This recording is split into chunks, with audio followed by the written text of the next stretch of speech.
Bao tia nửa lúc xếp chỉ mua Khu chua yộc tu nhọc thông nửa nhua xếp Thông mơ giống xếp chế cụp thang gửi thông mơ khoa cụ thia muôn bì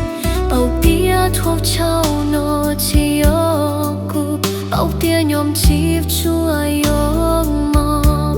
Lụng chào hay có mũ tiêm xì xếp chi cả mũ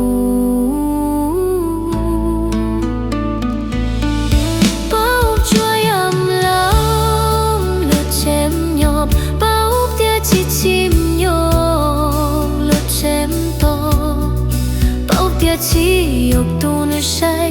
tiệm si ua chỉ tàu ép xia cuộc tôi ip tu nên hoa tụp tuang lâu tôi ip tu nên hoa chỉ rov lo chua mò cô đã cụ tu khe hay tia thắc kỳ hoa dầu đua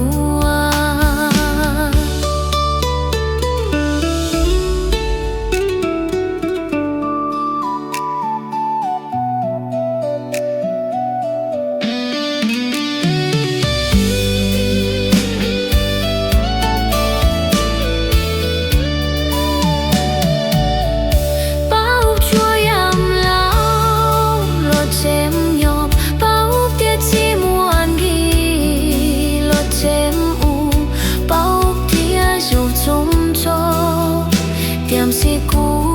cho chi tao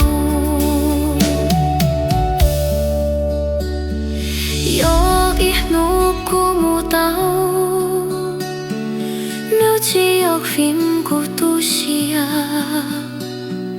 tháp si phim của bao tia của chim nhọc tao kéo lu tia